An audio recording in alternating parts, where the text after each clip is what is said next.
Can you tell me what was this first set of product like? Because, like, say I'm drinking this and I see 7 years back also it was the same design and I still love it. When I looked at it, I was thinking that you must have done a lot of research because the colors were on point. You have a certain color palette, right?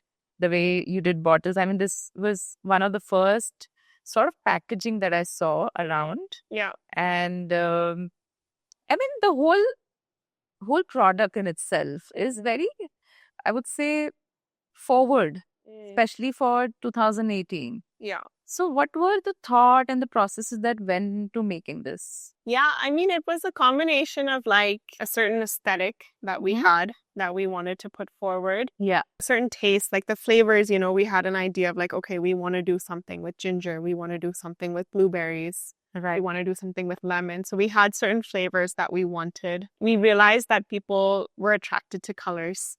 So, when we were creating flavors, we were very conscious of like, what color is this flavor? Which is also why we chose a clear bottle with a clear sticker. But also, I mean, the bottle was it's a very interesting discussion because, with the glass industry is very complicated and it's very tricky to get it's very expensive to get your own bottle made. So we had to work with what was available in the market.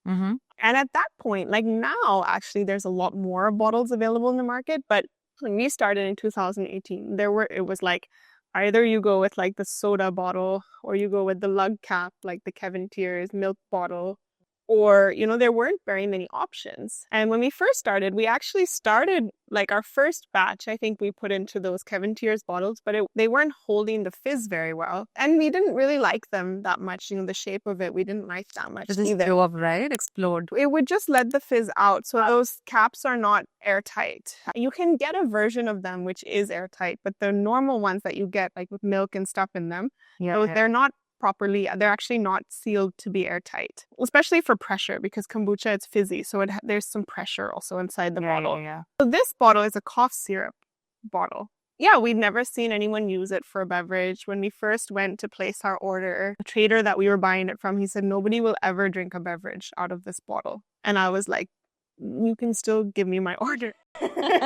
What it is originally, what was the original product of this bottle? A cough syrup. So it's a syrup bottle. Yeah. So it's a pharmaceutical bottle, which actually, has been really good for us because it's very high quality glass. So it doesn't break very easily because it's made for medicine versus a beverage bottles are made out of low quality glass. But when we first launched, we would get all these compliments on the bottle. People would just tell us, I like your bottle. It's cute. I initially kind of thought like, well, once we have the means, we'll get our own bottle made. Like we're not going to stay like this forever.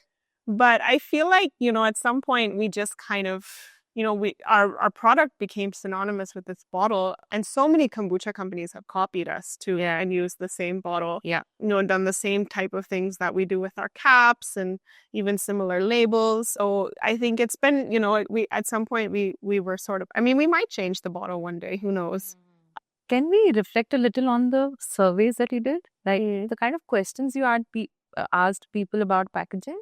Yeah, so we would do, kind of AV questions. Which packaging do you prefer? At one point we were thinking of switching our glass bottles to cans, for example. And we did a survey and everybody said they preferred glass bottles. Okay. And so we thought, okay, that was a nice idea, but it wasn't the best idea. We asked people about what kind of vibes they like. Do you prefer the ocean? Do you prefer the mountains? Do you prefer, so just getting a sense of like what people are inspired by so that when you create content, when you create packaging, it's inspiring to them.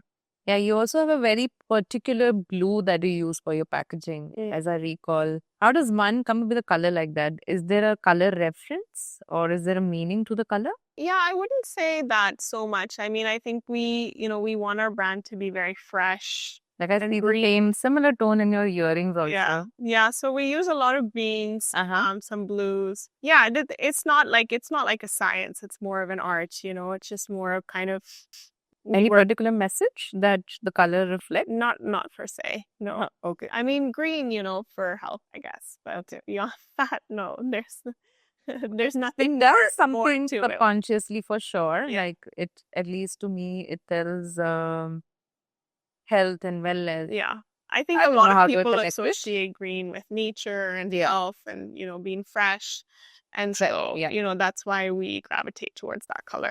If you want us to keep bringing such amazing content and business hacks, please subscribe to our Clips channel, the Sonika Matta Show Clips.